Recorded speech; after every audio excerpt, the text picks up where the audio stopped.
Oke, recording start. Bismillahirrahmanirrahim. Assalamualaikum warahmatullahi wabarakatuh. Oke, perkenalkan nama saya adalah Rizky Aditya Surya Pratama atau biasa disingkat SP, SSIMT. Lalu di video kali ini yaitu pertemuan kedua mata kuliah Rekayasa Proses Produk Serat atau disingkat RS. Oke, saya akan membahas mengenai serat itu sendiri. Apa sih itu serat? Lalu apa saja sih klasifikasi itu serat? Dan yang lainnya. Kira-kira seperti itulah inti dari video materi kali ini ya. Oke, sebelum saya masuk materi, seperti biasa saya akan memberikan satu video pendek mengenai Natural Fibers and Synthetic Fibers, dari mana sumbernya dari K12 Mojo YouTube channel. Oke, ini penjelasan singkat mengenai serat natural, serat alami, dan juga serat sintetis gitu. Oke, kita tonton saja dulu videonya ya. The clothes we wear are made up of fabrics. Fibers are of two types. Natural fibers, which are obtained from natural resources like plants and animals. For example, cotton, linen, jute, coir, etc. are obtained from plants. Wool and silk are common fibers obtained from animals. Synthetic fibers, which are man-made fibers. For example, rayon, nylon, polyester, and acrylic. Synthetic fibers are made by the use of chemicals. A synthetic fiber is a chain of small units joined together. These units are called monomers. Mono means single, mer means unit. Certain fibers are made of many units joined together to form a large unit. These are called polymers. Poly means many, mer means unit. For example, cotton is made up of glucose and cellulose. Monomers may combine into two different ways to form a polymer. Linear polymer, like beads on a string, and cross-linked polymers, like beads on a net. Oke, cukup singkat ya.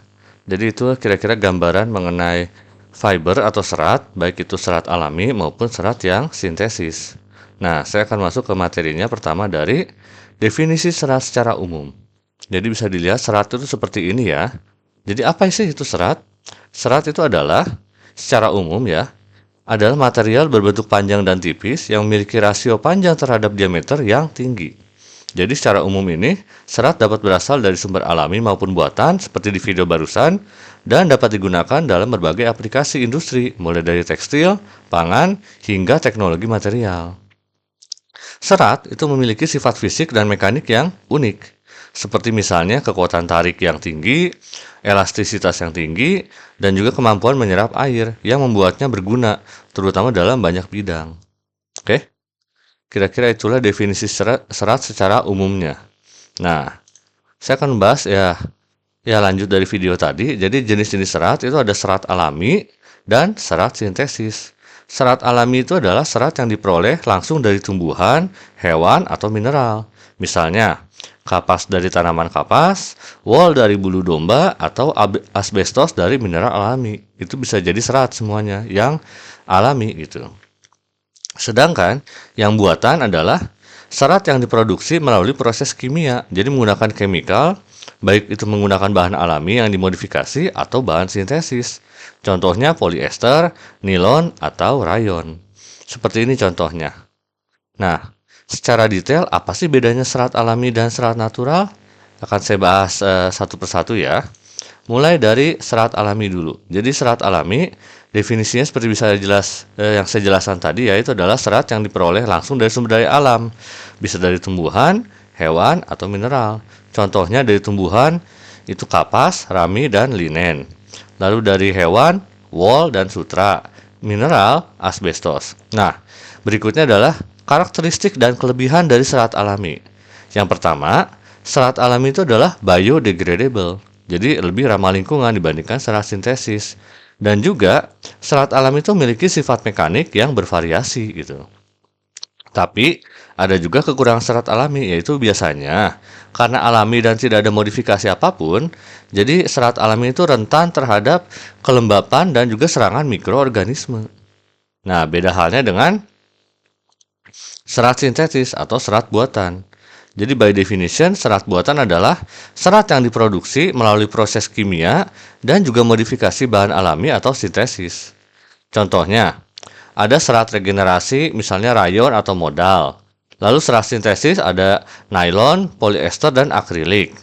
Karakteristiknya, untuk yang serat buatan ini dan kelebihannya ya, pertama dia tuh lebih konsisten dari sifat fisiknya. Juga lebih tinggi ketahanannya terhadap jamur dan juga serangga.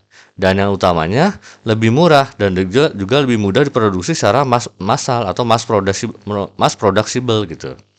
Tapi kekurangannya, yang pertama ya ini, beda dengan serat alami, dia itu tidak biodegradable. Jadi punya potensi mencemari lingkungan. Dan yang kedua, karena ada chemicalnya, maka juga ada kemungkinan dia itu dapat menyebabkan iritasi pada kulit. Itu kira-kira kelebihan dan kekurangan serat alami dan juga serat buatan. Jadi masing-masing ada plus dan juga ada minusnya, ya. Next adalah, ini adalah peranan serat dalam kehidupan sehari-hari.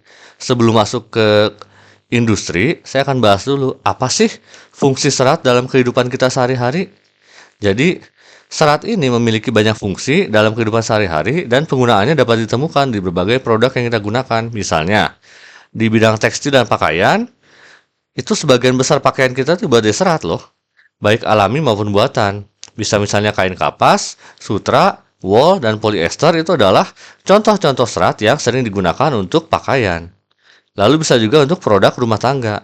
Produk seperti misalnya karpet, tirai, dan juga kain pelapis perabot itu juga dibuatnya dari serat yang dapat memberikan kenyamanan dan juga fungsi estetika di rumah. Lalu bisa juga serat ini digunakan untuk konstruksi dan bahan bangunan. Misalnya, untuk bahan komposit yang gunanya untuk meningkatkan kekuatan material bangunan. Misalnya di beton serat nih, atau di material biokomposit yang ramah lingkungan. Dan terakhir, untuk kemasan makanan atau kemasan pangan. Itu juga serat bisa digunakan dalam pembuatan kemasan yang biodegradable sehingga aman untuk lingkungan yang dapat menggantikan plastik konvensional. Itu kira-kira peranan serat dalam kehidupan sehari-hari. Nah, berikutnya, ini adalah pentingnya atau peranan penting serat dalam industri, khususnya di bidang pangan dan juga pertanian. Di industri pangan, misalnya, serat pangan itu seperti selulosa dan pektin itu bisa berperan dalam produk makanan untuk meningkatkan tekstur dan juga kestabilan produknya. Selain itu, serat juga penting dalam kesehatan manusia. Misalnya berkontribusi terhadap fungsi pencernaan dan juga membantu mengatur kadar gula darah serta kolesterol.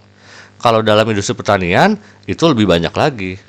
Misalnya serat alami dari tumbuhan seperti rami dan kapas, itu bisa dimanfaatkan sebagai bahan baku tekstil yang ramah lingkungan. Lalu beberapa jenis serat juga bisa digunakan dalam biokomposit dan material biodegradable, sehingga dapat mengurangi ketergantungan pada plastik berbasis fosil. Dan yang terakhir, pemanfaatan residu tanaman sebagai bahan serat dalam industri pertanian itu dapat meningkatkan nilai tambah dan juga mendukung konsep ekonomi sirkular atau circular economic gitu. Oke, jadi kita bisa meningkatkan nilai tambahnya itu dari residu limbahnya itu limbah tanaman kita recycle menjadi yang berguna lagi sehingga memberikan manfaat tambahan dalam segi ekonomi atau nama lainnya adalah konsep ekonomi sirkular ini. Nah, ini saya baru masuk ke definisi serat menurut standar industri. Jadi kalau tadi kan serat secara umumnya, sekarang saya masuk ke serat menurut standar industrinya. Jadi kalau di konteksnya industri, definisi serat adalah material yang berbentuk panjang, tipis, dan rasio panjangnya itu terhadap diameter tinggi sekali. Biasanya itu lebih dari 1000 berbanding 1 gitu. Nah, serat ini dalam industri digunakan sebagai bahan baku untuk berbagai produk industri. Mulai dari tekstil, biokomposit, material konstruksi, hingga produk-produk pangan. Kalau lihat dari standar internasional seperti ISO, itu definisi serat adalah berdasarkan asalnya, apakah itu alami atau buatan, lalu dari sifat fisiknya, seperti misalnya panjang, kekuatan, dan juga ketahanan terhadap panas dan bahan kimia. Nah, dari situ, dari ISO ini kita bisa mengklasifikasikannya berdasarkan sifat dan karakteristik utama serat. Jadi pertama dari panjang serat. Ada yang namanya serat stapel. Itu adalah serat yang pendek dengan panjang yang terbatas. Biasanya cuma kurang dari 10 cm saja. Contohnya kapas, wol. Lalu ada yang berikutnya serat filamen. Kalau serat filamen itu serat yang panjang dan yang panjang itu tidak terbatas gitu. Seperti misalnya sutra alami dan juga serat sintesis seperti polyester atau nilon. Nah, pentingnya panjang serat itu apa sih? Jadi semakin panjang serat, maka akan semakin baik juga untuk aplikasi tekstil dan industri. Kenapa? Karena dapat menghasilkan tenunan yang lebih kuat dan juga lebih tahan lama. Itu dilihat dari pertama adalah kekuatan tariknya. Jadi apa itu kekuatan tarik? Kekuatan tarik adalah kemampuan serat untuk menahan gaya sebelum putus. Ini adalah sifat yang penting yang dapat menentukan ketahanan serat dalam berbagai aplikasi. Jadi kalau dibandingkan kekuatan serat yang alami dan kekuatan serat buatan itu biasanya seperti polyester dan nilon lebih kuat dibandingkan serat alami, misalnya kapas atau wol. Tapi serat alami memiliki keunggulan dalam kenyamanan dan sifat biodegradabilitas gitu. Jadi tinggal pilih mau yang kuat atau mau yang nyaman gitu. Dan juga memiliki sifat biodegradable. Kita bisa menentukannya dari kekuatan tariknya ini. Yang terakhir kita bisa melihat dari fleksibilitasnya. Jadi fleksibilitas ini adalah dari kemampuan seberapa fleksibel sih gitu. Si serat ini kemampuan serat untuk ditekuk atau dibengkokkan tanpa mengalami kerusakan. Jadi ya serat itu seberapa fleksibel bisa ditekuk atau dibengkokkannya gitu tanpa si seratnya itu rusak. Jadi serat yang fleksibel seperti misalnya sutra atau rayon itu lebih nyaman untuk pakaian karena dapat mengikuti kontur tubuh kita. Sedangkan serat yang lebih kaku seperti linen itu cenderung lebih digunakan untuk aplikasi industri karena lebih kaku gitu ya. Oke, itu kira-kira perbedaan serat alami vs serat sintesis dari sifat dan karakteristik utamanya. Oke, sebagai penutup, saya akan menjelaskan tentang potensi serat dalam pengembangan industri hijau atau green industry. Yang pertama, serat itu mendukung ekonomi sirkular seperti yang saya jelaskan tadi, di mana pemanfaatan serat alami mendukung industri yang lebih berkelanjutan, dapat mengurangi limbah industri dan juga penggunaan bahan berbasis fosil, karena menggunakan bahan-bahan yang biodegradable. Dan pengembangan produk berbasis serat alami juga bisa menjadi solusi, terutama dalam mengurangi ketergantungan pada plastik sintesis dan juga bahan yang tidak terbarukan lainnya, utamanya ini, bahan berbasis fosil ini. Lalu ini juga serat merupakan suatu inovasi material yang ramah lingkungan, terutama yang serat alami ya, karena serat ini dapat menggali potensi serat alami dalam industri pangan dan pertanian, misalnya dalam pembuatan biokomposit atau kemasan yang biodegradable, menggantikan plastik yang konvensional gitu. Aduh maaf. Lalu berikutnya, pemanfaatan limbah pertanian sebagai bahan baku serat juga bisa untuk meningkatkan nilai tambah dan juga menciptakan rantai produksi yang lebih hijau gitu, yang lebih hijau atau masuk ke green industry ini. Nah, tantangan dan peluangnya untuk serat ini yang pertama, tantangannya itu terletak pada peningkatan kualitas dan juga daya tahan serat alami untuk aplikasi yang lebih luas. Karena tadi kan secara daya tahan serat alami itu di bawah serat yang sintesis ya. Nah, kalau bisa ditingkatkan kualitas dan daya tahannya, maka bisa jadi serat alami itu bisa untuk menggantikan plastik-plastik yang tidak biodegradable gitu. Nah, dengan inovasi teknologi, serat alami ini dapat disempurnakan menjadi alternatif yang lebih kompetitif terhadap serat buatan. Jadi saat ini serat buatan masih menjadi primadona ya, terutama karena biayanya murah dan bisa mass producible. Tapi kalau misalnya serat alami ini dapat disempurnakan dan juga bisa lebih murah dibanding serat buatan, ya ada kemungkinan serat alami ini bisa menjadi alternatif yang bisa menggantikan serat buatan ataupun menggantikan plastik yang konvensional. Kira-kira seperti itulah potensi serat dalam pengembangan industri hijau. Oke, untuk video ini mungkin sekian saja dulu ya. Terima kasih banyak sudah menonton sampai akhir. Jangan lupa klik like, subscribe, dan juga komen ya. Terima kasih banyak sudah menonton sampai akhir.